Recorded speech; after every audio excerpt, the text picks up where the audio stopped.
ఆంధ్రప్రదేశ్లో ఎన్డీఏ కూటమి గెలుపు దిశగా దూసుకుపోతుంది. వైసీపీ ఊహించిన విధంగా ఓటమి దిశగా వెళ్తుంది. అయితే అసలు వైసీపీ అన్ఎక్స్పెక్టెడ్లీ ఎందుకింత వెనకబడింది, దానికి కారణాలు ఏంటో ఈ వీడియో విశ్లేషించుకుందాం. సార్, ప్రధానంగా చెప్పండి. క్యాపిటల్ అంశం. జగన్ అసెంబ్లీలో అమరావతి క్యాపిటల్ ఒప్పుకున్నారు. దాని తర్వాత 3 క్యాపిటల్స్ అన్నారు. గెలుపు అధికారంలోకి వచ్చిన తర్వాత అమరావతిని పూర్తిగా నిర్వీర్యం చేశారు. వైజాగ్ క్యాపిటల్ అన్నారు, కానీ దాన్ని కూడా పూర్తి స్థాయిలో డెవలప్మెంట్ చేయలేదు. ఇవన్నీ కూడా జగన్ చేసిన పొరపాట్లుగా మనం భావించవచ్చా? ఖచ్చితంగా కార్తీక్. మనం ఆంధ్రప్రదేశ్ ఎన్నికలు, గెలుపు ఓటములు, ఏ పార్టీ ముందంజ ఉంటుంది, ఏ పార్టీకి ప్రజలు సానుకూలంగా ఉంటారు అనే అంశంలో అనేక విశ్లేషణలు చేశాం. ఆ విశ్లేషణని ఈరోజు నిజమవుతున్నాయి. ఒకటి, అక్కడ కేవలం సంక్షేమ పథకాల మీద డిపెండ్ అయ్యి జగన్మోహన్ రెడ్డి ముందుకు వెళ్ళారు. అభివృద్ధి లేదు, సంపద సృష్టించబడలేదు, ఉద్యోగ అవకాశాలు కూడా చాలా తక్కువ. ఈ నేపథ్యంలో కేవలం పథకాలు, గుమ్మం ముందుకే పథకాలు వచ్చినాయి, వీటితో మనం గెలుస్తాము, ఒక వాలంటీర్ వ్యవస్థ చాలా పకడ్బందీగా ఉంది అని అనుకుంటే సరిపోదు కార్తీక్. రకరకాల వ్యక్తులు, రకరకాల ఆలోచనలు, వీళ్ళందరికీ కావాల్సింది ప్రధానంగా నీకు ఎంత గుమ్మం ముందుకి సంక్షేమ అభివృద్ధి కార్యక్రమాలు తీసుకెళ్ళినప్పటికీ కూడా సంపద సృష్టించబడాలి, అక్కడ ఒక ఉపాధి లభించాలి ప్రతి ఒక్కరికి, నిరుద్యోగులకి. ఈ అవకాశాలు లేనప్పుడు కొత్తగా అక్కడికి మైగ్రేట్ అయ్యే జనాలు కూడా తక్కువ, అంటే భిన్న సంస్కృతుల సమాహారంగా కూడా ఉండదు. ఈ నేపథ్యంలోనే అక్కడ జనాభా కూడా.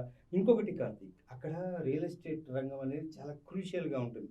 అది పూర్తి స్థాయిలో గత 4.5 ఏళ్లుగా ఎలాంటి స్తబ్దుగా ఉందో మన అందరికీ తెలిసిందే. ఈ నేపథ్యంలో కూడా జగన్మోహన్ రెడ్డి వెనకబడడానికి కారణం ఇవన్నీ కూడా కూటమికి ప్లస్ అయ్యే పరిస్థితులుగా మనం చెప్పుకోవచ్చు. అయితే శ్రీనివాస్ చెప్పండి, ఇప్పుడు ఫ్రీ బీస్ అనేవి కంటిన్యూస్గా ఇస్తూనే ఉన్నారు. బటన్ నొక్కుతున్నారని చెప్పి జగన్ ప్రతిసారి చెప్తూనే ఉన్నారు ఏదో ఒక సభ పెట్టి. అయితే సంక్షేమ పథకాలు మాత్రమే సరిపోవు, అభివృద్ధి కావాలని చెప్పి ఇప్పుడు ప్రజలు చెప్పకనే చెప్పారు. అయితే జగన్ స్కూల్స్ డెవలప్మెంట్ చేశారు, ఎడ్యుకేషనల్ రిఫార్మ్స్ తీసుకొచ్చారని చెప్పి అనేక సార్లు రుజువైంది. మీరు కూడా ఆంధ్రప్రదేశ్లో స్కూల్కి వెళ్ళి అక్కడ అంతా కవర్ చేసుకొచ్చారు. కానీ ఎందుకు అవేమీ పరిగణలోకి తీసుకోలేదంటారు జనాలు? సార్, జనాలు ముఖ్యంగా ఎందుకంటే ఉపాధి కోరుకుంటున్నారు, డెవలప్మెంట్ కోరుకుంటున్నారు. సంక్షేమ పథకాలు అనేవి వెళ్ళాయి, ప్రతి ఇంటికి వెళ్ళాయి, ప్రతి గడపను కూడా టచ్ చేసాయి. కానీ ఏంటంటే టీడీపీ సోషల్ మీడియా వైడ్ కావచ్చు చాలా ముందుగా దూసుకెళ్ళిందని మనం అనుకోవచ్చు. ఎందుకంటే చాలా ఏపీలో సమస్యలను అయితే ఎక్స్ప్లోర్ చేశారు, బయటికి ప్రపంచానికి తెలియజెప్పారు. ఏంటంటే ప్రతి రోడ్డు లేదని చెప్పేసి, ఉపాధి లేదని చెప్పేసి, డెవలప్మెంట్ ఆగిపోయిందని చెప్పేసి అయితే టీడీపీ అయితే బాగా ఎవాల్యుయేట్ చేసింది. ముఖ్యంగా మనం చూసుకున్నట్లయితే మన ఏపీ నుంచి ఎక్కువ, అంటే ఏపీలో ఉపాధి లేక హైదరాబాద్ వస్తున్న వారి సంఖ్య భారీగా పెరుగుతుందని కూడా చెప్పింది. సో మనకంటూ ఒక రాజధాని ఉంటే, మనకంటూ ఒక రాజధాని కానీ సచివాలయం కానీ అన్నీ ఉంటే ఇక్కడ ఒక ఇన్ఫ్రాస్ట్రక్చర్ క్రియేట్ చేసి ఉపాధి అవకాశాలు కల్పిస్తామని చెప్పేసి ప్రజల్లో కూడా ఒక కాన్ఫిడెంట్ని అయితే తీసుకెళ్లే ప్రయత్నం అయితే చేసింది టీడీపీ. అంతేకాకుండా పొత్తులు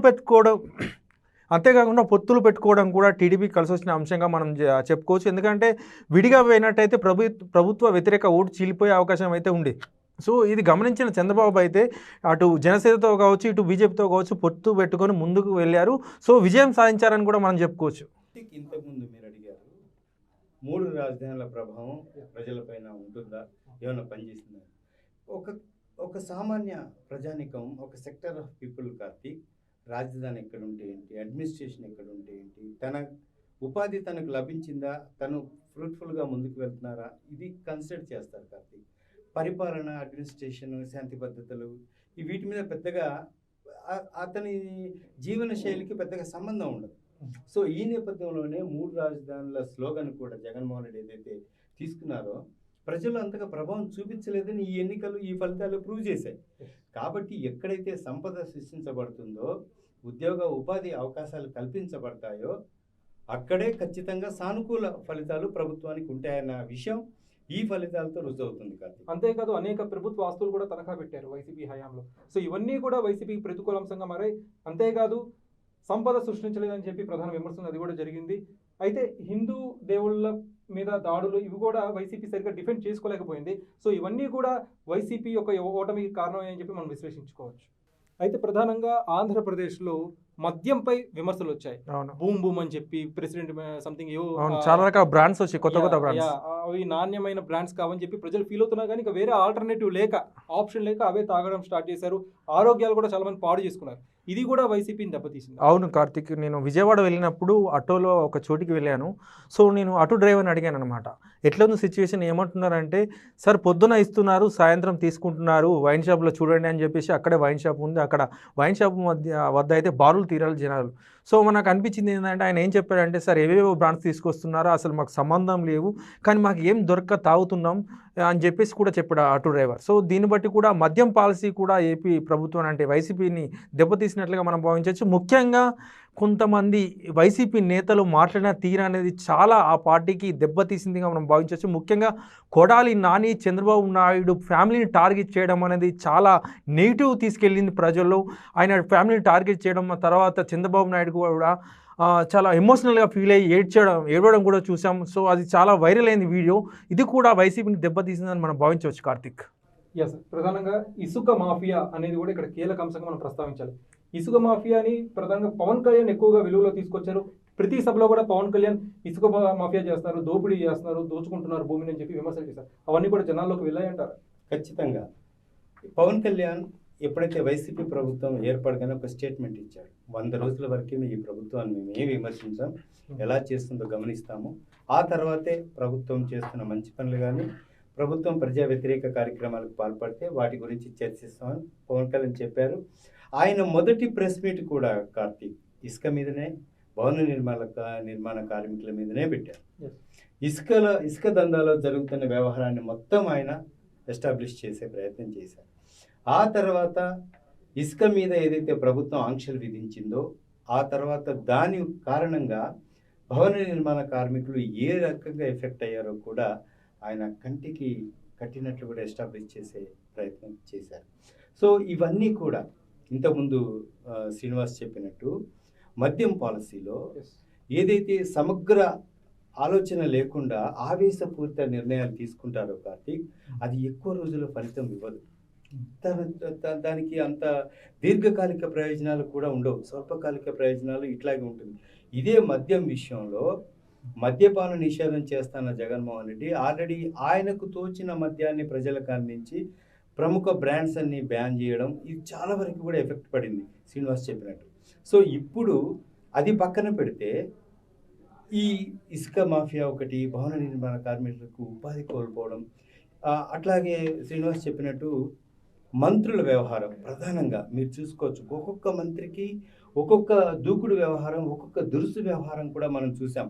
కొడాలి నాని ప్రధానంగా గుడివాడ నుంచి ప్రాతినిధ్యం వహిస్తున్న కొడాలి నాని, ఆయనకు సంబంధం ఉన్నా సంబంధం లేకపోయినా ఆయన స్పందించకూడని వ్యవహారాలు కూడా ఏలుపెట్టి దాదాపు ఆయన ఒక రకంగా ఏంటి ఇట్లా మాట్లాడుతున్నాడని ఒక సెల్ఫ్ గోల్ వేసుకున్నాడు. ప్రజల నుంచి కూడా ఈ విషయంలో ఆయనకి ఒక వ్యతిరేకత కూడా తెలియకుండానే ఆయనకు వచ్చేసింది.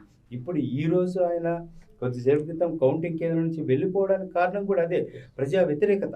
సో అట్లాగే అంబటి రాంబాబుని తీసుకోండి, రోజాని తీసుకోండి, వెల్లంపల్లి శ్రీనివాస్ని తీసుకోండి, వీళ్ళందరూ కూడా వాళ్ళకి ఇచ్చిన పోర్ట్ఫోలియో ఏంటి, వాళ్ళు చేయాల్సిందేంటి, ఈ వ్యవహారాన్ని పక్కన పెట్టి అన్నెసరీ విషయాలు ఏలుపెట్టి ప్రతిపక్షాన్ని దూషించాలి, ప్రతిపక్షాన్ని ఇరుకున పెట్టాలి, అది కూడా ఒక ఆమోదయోగ్యమైన మార్గంలో కాకుండా ఇష్టం వచ్చినట్టు విమర్శించాలన్నా ఆరోపించాలన్నా కొన్ని ఎథిక్స్ ఉంటాయి కార్తీక్ రాజకీయాల్లో.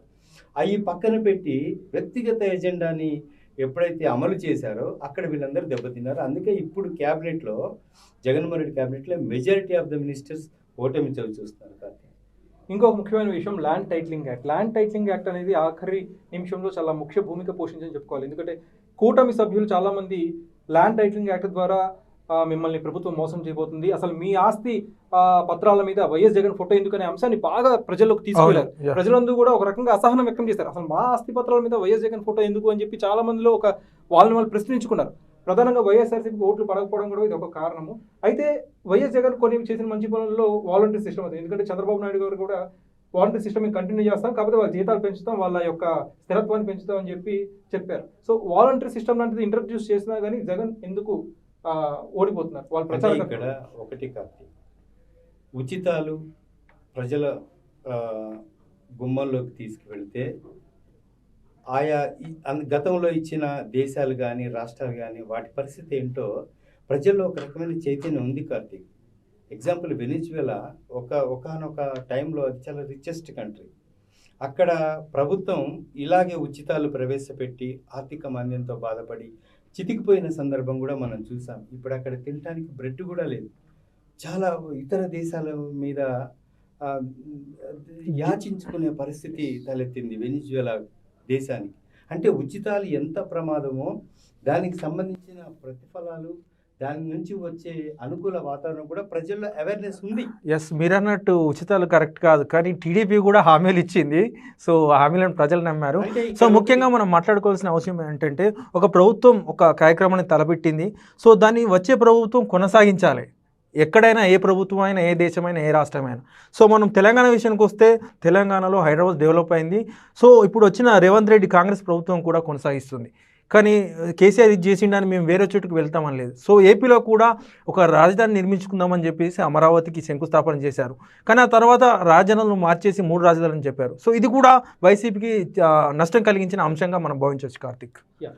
సో వ్యూస్, ఇది ప్రధానంగా వైసీపీని ఏపీలో డ్యామేజ్ చేసిన అంశాలు. సంపద సృష్టించడం చాలా ముఖ్యమని చెప్పి ఇప్పటికైనా వైసీపీకి అర్థమైందని చెప్పి మనం అనుకుందాం. Thanks for watching this video.